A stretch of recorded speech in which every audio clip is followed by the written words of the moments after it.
Las últimas demostraciones de violencia entre miembros de grupos criminales venezolanos y locales en Perú desataron una tormenta de vidrios rotos en el desierto de la nación andina.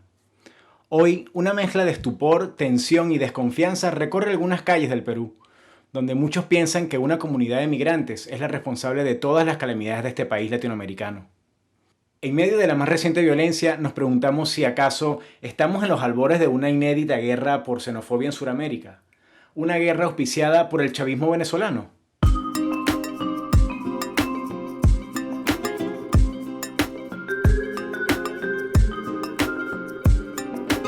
Soy Jaime Garbet y esto es La Tecla Diestra, un podcast del equipo de Primer Informe. Esta producción es realizada desde Miami, Buenos Aires, Caracas y Lima. El episodio de hoy, Sin retornos, la violenta realidad de los migrantes venezolanos en Perú. Colombia acaba de decretar una ley que regulariza a todos los venezolanos que entraron en ese país hasta finales del 2020. La iniciativa quiere otorgar un estatus de mayor calidad a los más de 1 millón de inmigrantes venezolanos que decidieron quedarse allá. En Colombia, los venezolanos han establecido su mayor asentamiento desde que comenzó la gran migración. La población comenzó a huir de las mortales políticas de hambre y destrucción del aparato productivo ejecutadas por un par de personajes de la historia negra de Venezuela, Hugo Chávez y Nicolás Maduro. Ambos mandatarios impulsaron durante más de 20 años la quiebra de este país petrolero. Además, Cuba se convirtió en una especie de aliado o mentor del proceso revolucionario, lo que comenzó a generar constantes mandados desde La Habana, primero de Fidel y después de parte de Raúl Castro. Con este cóctel, Venezuela perdió su empuje socioproductivo en todos los terrenos y se generó una crisis económica inimaginable. Lo peor era que tan solo habían pasado unos pocos años después de que Chávez gerenciara los ingresos petroleros más grandes de la historia de Venezuela. Esto dijo Hugo Chávez en el 2008, cuando se avecinaba una crisis en el mercado petrolero y él intentaba demostrar así sus capacidades. Incluso les digo, pónganme el petróleo a cero si quieren. En el 2009, Venezuela no se detiene.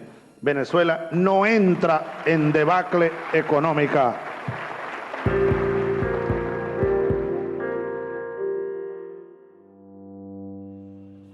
En el año 2003 comenzaron a registrarse las primeras salidas masivas de venezolanos. Al principio, las personas con visa norteamericana comenzaron a irse a Estados Unidos, huyendo del desastre que comenzaba a mostrarse en Venezuela. Muchos otros comenzaron a asentarse en España y a distribuirse por diversos países del orbe. Este éxodo llevó a venezolanos a los países más disímiles e inimaginables del mundo.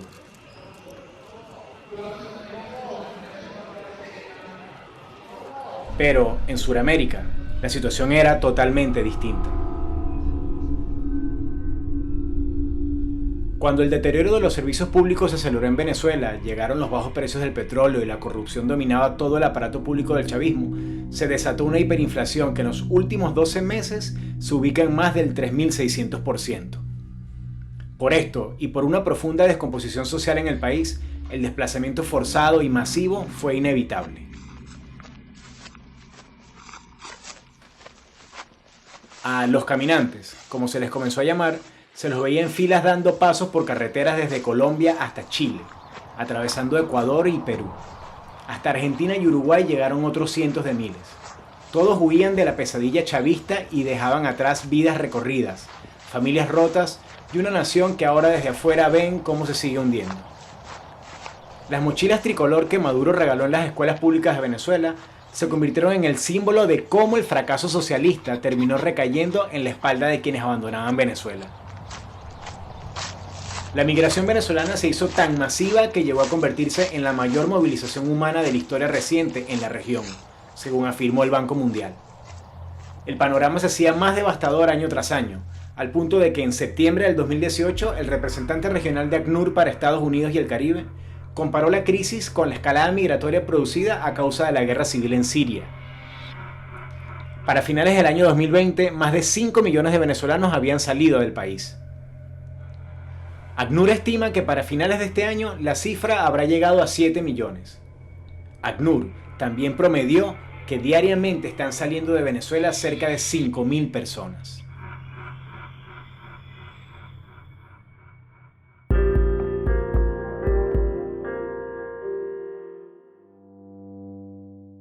migrantes salían buscando una segunda oportunidad y en Perú de pronto se encendió una luz para muchos. El gobierno de Pedro Pablo Kuczynski creó un permiso especial para recibir a estas personas, que poco a poco comenzaron a aglomerarse también en los puestos fronterizos de Tumbes, en la frontera con Ecuador, para así sellar su ingreso al país. Hemos facilitado y estamos ampliando el permiso temporal de permanencia residencial de nuestros hermanos venezolanos.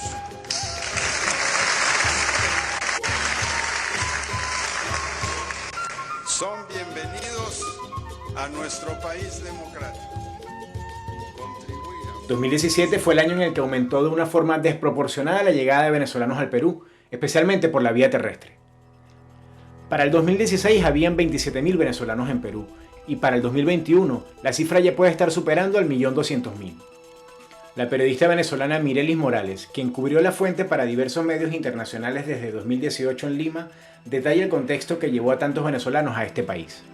Yo creo que la política de puertas abiertas de PPK pues, fue un gesto de solidaridad ante lo que estaba ocurriendo y justamente, si se recuerda, esto pasa después de las protestas del 2017.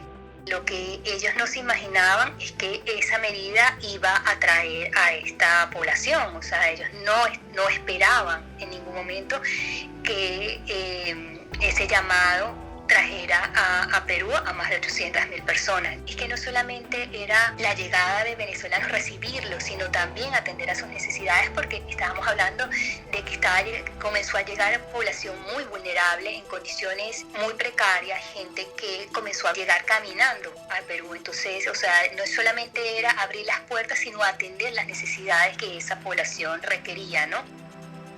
¿Fue acaso un error la política de puertas abiertas que, como un gesto de buena voluntad, implementó el gobierno de PPK?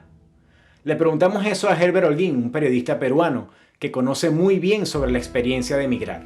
No creo que la palabra sea que se equivocó, ¿no? Lo que sí considero es que por ahí se pudo haber previsto mejor que toda propuesta migratoria no solamente consiste en facilitar a personas de cierta nacionalidad para que vayan a otro país, ¿no? Todos los casos destacables de promoción de la migración por un motivo y otro han implicado también la búsqueda de, en la manera de lo posible, los nuevos integrantes de la sociedad de un país se les facilite no sé si asimilación sea la palabra, pero que se les facilite el acceso a trabajos, a estudios, ¿no? Eso creo que es lo que faltó.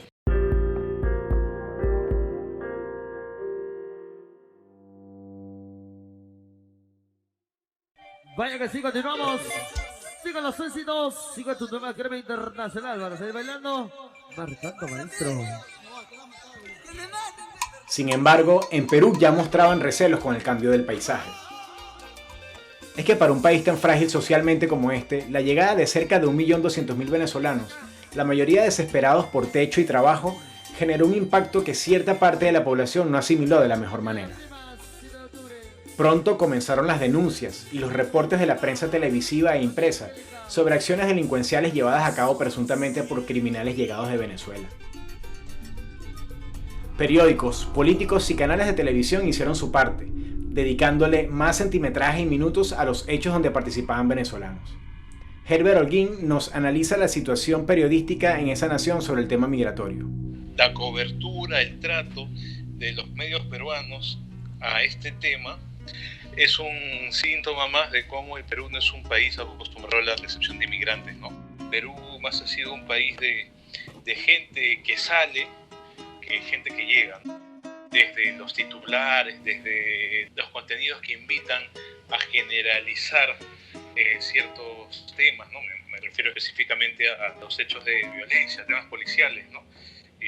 Sabemos que siempre en toda migración llegan personas de todo tipo, ¿no? Entonces, más que un problema, el problema que por ahí vienen generando algunos ciudadanos venezolanos, creo que siguen siendo minoría en comparación a los problemas que vienen generando desde hace décadas los ciudadanos peruanos, ¿no? Inmediatamente la situación se reflejó en las redes sociales. Aparecieron grupos y comunidades que estimulaban comentarios e ideas alrededor de estas noticias en las que eran capturados y señalados los venezolanos. Fue así como la palabra veneco, como adjetivo descalificativo, se propagó en Perú. Freisy González, antropóloga y artista visual venezolana radicada en Perú, desarrolló una investigación sobre la explosión de la xenofobia en las redes sociales. Que hay adjetivos prácticamente directos que se asocian y se están asociando de manera directa con los venezolanos y las venezolanas que estamos aquí en Perú. Porque en la casa no dejas nada. Fin de semana tú te emborrachas con las venecas de la ciudad. Dicen quererte, pero es mentira. Quieren tu plata y nada más. Es real porque si uno ve que hay como estas especies de boots, ¿no? Que posicionan noticias, ese tipo de cosas, pero yo estaba tan obsesiva y como que un poco trabajando tanto el tema que sí, o sea, me metía como a verificar los perfiles de estas personas y sí, muchas veces eran perfiles reales, que podías ver sus fotos, que podías ver que muchos de ellos además tenían profesiones, no sé, como periodismo, ese tipo de cosas, y estar detrás de un computador, detrás de un teléfono, y que no tienes a la persona allí, entonces también te da la posibilidad de expresarte de esta forma, ¿no? Y lo otro, por supuesto, tiene que ver con las redes, ¿no? Que yo creo que esa es una forma muy fácil en este momento de notar. Estuve fijándome mucho en cuáles eran las noticias, ¿no? Que surgían y que no necesariamente tenían que ver directamente con la población venezolana, sino era, por ejemplo, una noticia que tenía que ver con la posibilidad de contratar médicos extranjeros. No especificaban exactamente que eran venezolanos, ¿no? Los extranjeros que iban a contratar, pero cuando empezabas a leer los comentarios, todo el mundo empezaba a asociar, ¿no? Ese extranjero con venezolanos y, por supuesto, no venezolanos, sino venecos. Entonces, también esas palabras, ¿no? Sobre todo la palabra veneco, que se ha asociado de manera despectiva con nosotros los venezolanos. Las miradas se posaron sobre una minoría de venezolanos que, una vez que se asentaron en el Perú, se dedicaron a reactivar células de las bandas criminales a las que pertenecían en Venezuela. Esto también lo estaban haciendo en Colombia, según documentos recientemente revelados por medios de prensa en ese país. En especial se referían al temido Tren de Aragua. El Tren de Aragua es la megabanda más poderosa en Venezuela.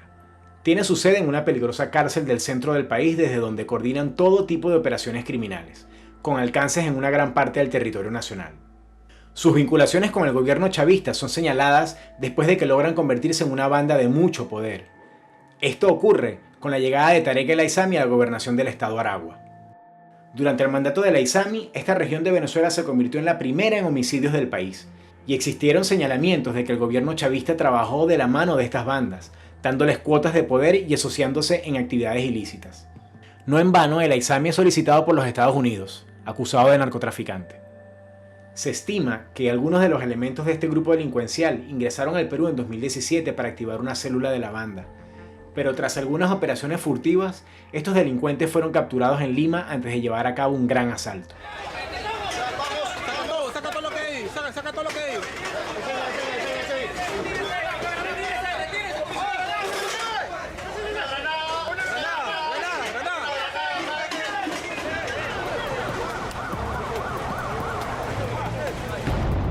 Habían llegado al Perú los hijos del Tren de Aragua, una de las bandas más peligrosas de Venezuela. Estos 5 delincuentes venezolanos tenían pasamontañas, pistolas, revólveres, municiones y una granada para sembrar el terror en lo que iba a ser su primer asalto a un banco peruano. Delincuentes que sus antecedentes violentos demuestran que la vida no vale nada. El tratamiento de muchos medios sobre el caso hizo que se acrecentaran los conceptos xenófobos contra venezolanos en Perú. Mirelis Morales profundiza sobre cómo la prensa azuzó la situación. Se han dedicado simplemente a replicar el discurso oficial. No hay que tapar la realidad. Si bien han aumentado los casos de venezolanos implicados en delitos en el Perú, no se ha contextualizado cuántos de estos casos representan con respecto al total, ¿no? Si tú haces una relación, te das cuenta que es 1.8% de las denuncias presentadas ante la Policía Nacional del Perú corresponden a personas extranjeras y que el 2% de los internados en los penales son extranjeros. pero desde esa replicar el discurso oficial, no contextualizar las noticias, y de paso tienes unas autoridades que han hecho de este tema su bandera política. Entonces obviamente el discurso antimigrante, xenófobo, caló, ¿okay? O sea, tienes un presidente, Vizcarra, que utilizó los medios públicos para mostrar las expulsiones de los venezolanos.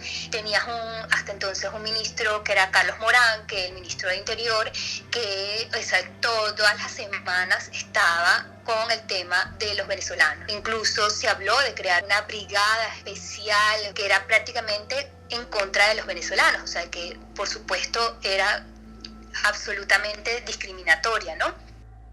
Los políticos peruanos también colaboraban con la situación. Muchos prometían en sus campañas acciones inmediatas contra la migración venezolana, pero generalizaban peligrosamente su discurso. Por ejemplo, Ricardo Belmont, un candidato a la alcaldía de Lima que se encargó de generar falsos rumores sobre unos beneficios que supuestamente recibiría la comunidad venezolana.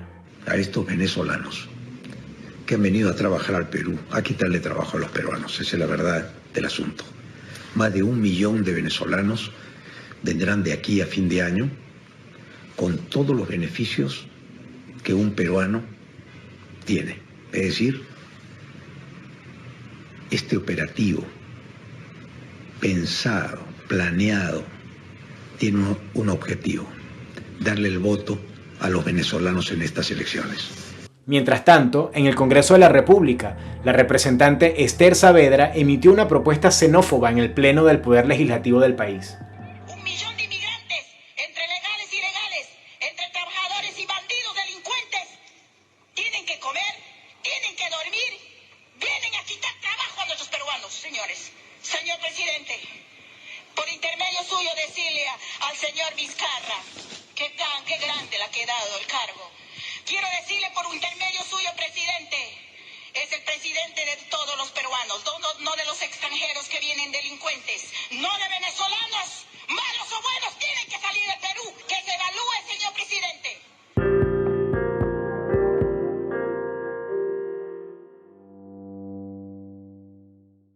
Cuando comenzó la cuarentena por el coronavirus en marzo del 2020, la situación de los venezolanos en Perú se hizo más vulnerable.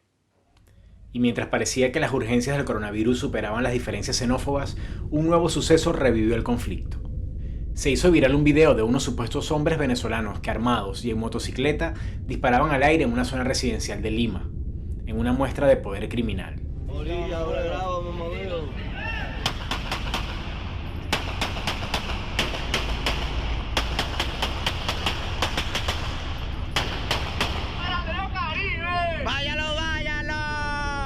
El hecho fue condenado por la comunidad venezolana y el embajador del gobierno interino de Juan Guaidó en Perú, Carlos Escul, fue más allá y dijo que estos grupos no son casuales, que son parte de un plan que involucra al chavismo a nivel internacional.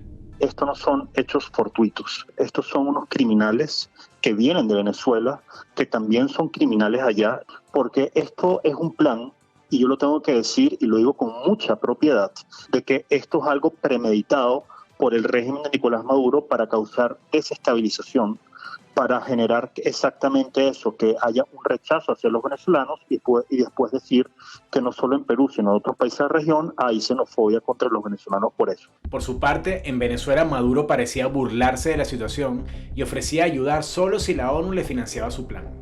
Si a mí, Antonio Guterres, Bachelet y ANUR me dieran 200 millones al gobierno venezolano, yo alquilo en situación de leasing, que llaman, aviones a nivel internacional y me los traigo a todito, venezolanos y venezolanas que viven en Perú. Los medios llevaron nuevamente el tema a las primeras planas. Pero algo más iba a ocurrir que hizo que se desbordara nuevamente la violencia.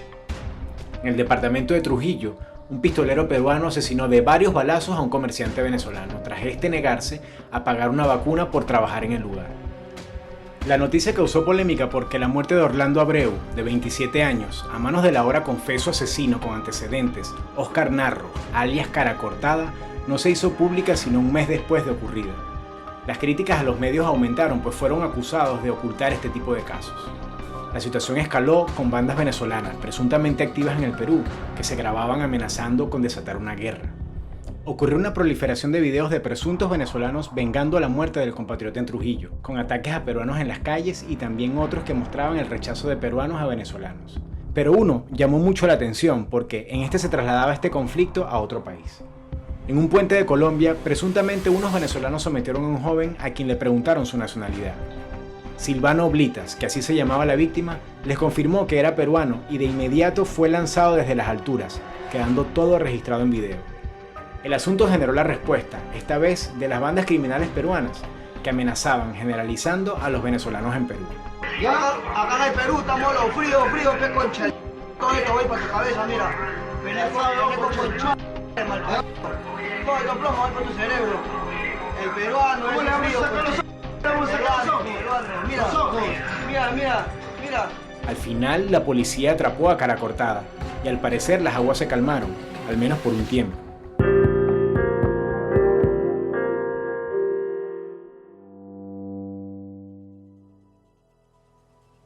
En Perú, el círculo vicioso continúa. La migración venezolana no deja de ser una realidad incómoda para gran parte de los locales. Mientras tanto, los políticos y medios de comunicación participan en un juego irresponsable que pone vidas en peligro. Un estudio realizado por la Pontificia Universidad Católica del Perú demuestra la gran violencia en la percepción detrás de la realidad migratoria. Mirelis Morales nos da una idea. Datos importantes como la desconfianza pasó de 40% en el 2018 a 68% en el 2019. Como, por ejemplo, esa idea de que los venezolanos están dedicados a actividades delictivas pasó del 55% en el 2018 al 81% en el 2019. Y que eso obviamente ataca uno de los sentimientos más bajos del ser humano, que es el miedo. Entonces, el miedo hacia los venezolanos que están llegando pasó del 24% en el 2018 al 52% en el 2019. Y eso es lo que, o sea, si hiciéramos este estudio actualmente, pues obviamente los números sería mucho más significativo, y lo estamos viviendo ahorita, ¿no? Porque no solamente es la percepción, sino la actuación, como estamos viendo ataques al consulado, estamos viendo ataques directamente a los repartidores de Rappi, ¿no? O sea, todo ese discurso se está traduciendo en acciones, que eso es lo que nos preocupa ahorita. Sin embargo, la lucha por una convivencia sana, pacífica y productiva entre la comunidad de migrantes venezolanos y la ciudadanía peruana continúa. Herbert Holguín vivió años en Venezuela cuando su familia tuvo que huir debido al terrorismo y la situación económica que puso de rodillas a su país. Este hecho de la historia contemporánea peruana hizo que muchos de sus ciudadanos salieran en busca de refugio, y Venezuela recibió a muchos. Yo soy de la idea, justamente como mencionas, por mi experiencia de vida, de que todo proceso migratorio siempre es positivo, ¿no? Si hace sumas y restas, ¿no? Yo la verdad es que, no sé, tengo ahorita 38 años y desde que llegué a Venezuela y me fui, y voy a seguir estando completamente agradecido con ese país, al que considero mi segundo país, porque me ayudó a tener los mejores recuerdos de mi infancia. Los peores, desgraciadamente, fueron coche y bomba, hechos terroristas, a la inflación, a la hiperinflación, hacer cola para tener un tarro de leche y poder llegar a conseguir algo de eso. Pero los mejores recuerdos de mi niñez son venezolanos, pasaron en Venezuela. Por lo tanto, yo estoy completamente agradecido a Venezuela, y la verdad que cada vez que es necesario echar una mano, ver qué se puede hacer para ayudar a algún amigo venezolano, aquí en Perú, lo hago sin chistar, ¿no? Y de hecho, muy grandes amigos, los últimos grandes amigos que he hecho en estos recientes años son venezolanos también. El enfoque negativo sobre los venezolanos no deja apreciar datos que cambian la historia del Perú de forma silenciosa. Por ejemplo, actualmente, más de 5.500 especialistas de la salud prestan sus servicios en la primera línea en la lucha contra el COVID-19, según datos oficiales. La gran mayoría de venezolanos genera dinamismo en la economía, desarrollando actividades productivas para mantenerse en el país. Además, en 2019 el PIB dio un salto y promedió 0.08% de impacto neto debido a la migración venezolana, que modificó la oferta de valores productivos de la economía peruana. ¿En qué ha contribuido? En que haya una mayor profesionalización o una mayor competencia en negociaciones, a que haya puntos de vista distintos, ¿no? Otras ópticas, y ni hablar también en el tema gastronómico del Gran Perú. Es un tema súper importante, a veces se peca de ombliguistas en ese tema, ¿no? Pues ha enriquecido también eso. Entonces, yo creo, Celia, que una sociedad mientras más plural culturalmente es mejor, se enriquece, ¿no? Y lo que siento es que estamos en medio de un proceso que todavía no termina, ¿no?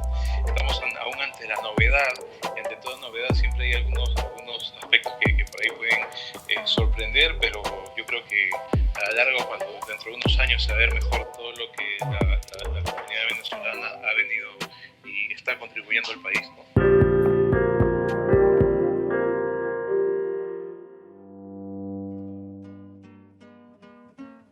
En este momento, muchos venezolanos en Perú están reajustando su plan migratorio, acción complicada con el actual contexto generado por el coronavirus.